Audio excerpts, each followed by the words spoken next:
potential expansion here. Okay. Okay, Tony. All right, I'm not a geologist, but this general area, it's on a belt. I don't know if you saw the Pigstone mine as you came down the road, the large mine on the corner. That is where the belt actually turns a corner. And now it's stretching this way, all the way to Kaduna, basically. This way as well. Potential here is there's a lot of small operations, illegal miners, also legal miners like our neighbour, where they're all producing good grades, low tonnage but good grades. We can actually come in, the potential here is we can come in, we can finance, do a joint venture, use our experience, our knowledge, and put equipment on site to turn these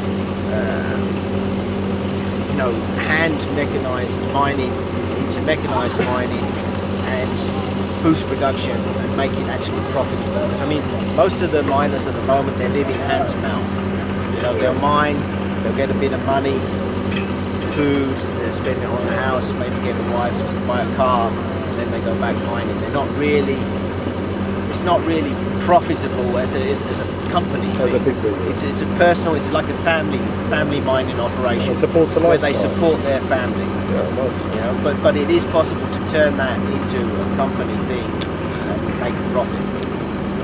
Yeah. And this area it's a very large area.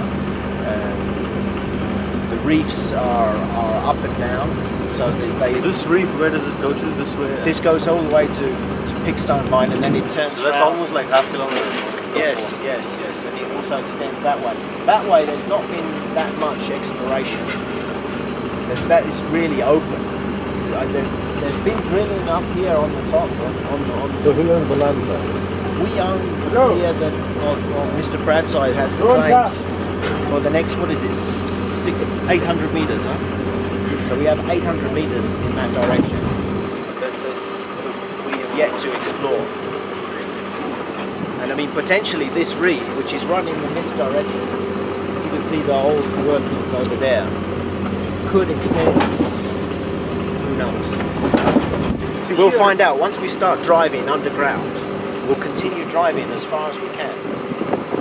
Basically, with one shaft, you can extend it for 100 meters. Then you have to do another shaft for ventilation. And then you can carry on. So one person could go in and go all the way up 100 meters this side? Yeah, and then you'd have to put in a new shaft, and then you could drive another 100 meters. Yeah. Every 100 meters is yes, yeah. I mean, you can drive in this. You can drive it, you know, all the way up to the end of the claim, and then you negotiate for the other claim owner. Carry on. If you own the land here, do you automatically get claims on the gold? No. You have to buy the owner is not. Doesn't own the mineral rights. That's a separate rights. Separate rights completely. Somebody else could own the land, but you own the claims on the land. Well, you don't own the claims. You have the mineral rights, the right to mine minerals on that land. So you could own the land.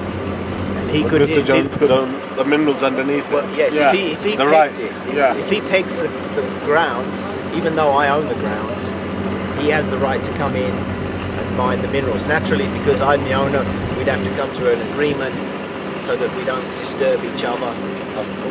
But that's normally a payment in some form or other. This system is in place in most of the countries. Yeah. You have a landowner and then you have a claim owner. We in South Africa as well. Yeah. So the thing is, the claims owner should negotiate with the landowner and then buy the claims, or is it you have to negotiate with the government and then buy the claims? Well, you can't really buy the claims. There's no need to buy the land. The claims is just a registration process. You do the prospecting. You say you want to mine the minerals in this area.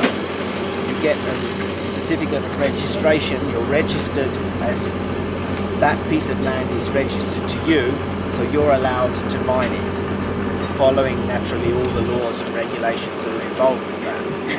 Now here, I think it's who owns the land here? Is it the government or is it the state? State land, yeah. This one is a farm that is a bit about to be how we're going to increase our production using this technology that you designed. Maybe you can just talk a little bit about that. Sure. I mean, production is all about tonnage. If you speed up the work process, you increase the tonnage, naturally you get more gold.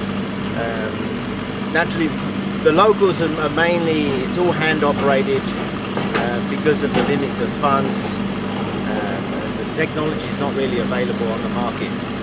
We've been forced, because of the lack of machinery that's available, to design and make our own machinery, like the hoist you can see in the background. So we made it ourselves? We made a part of it was made from the Chinese made a hand hoist.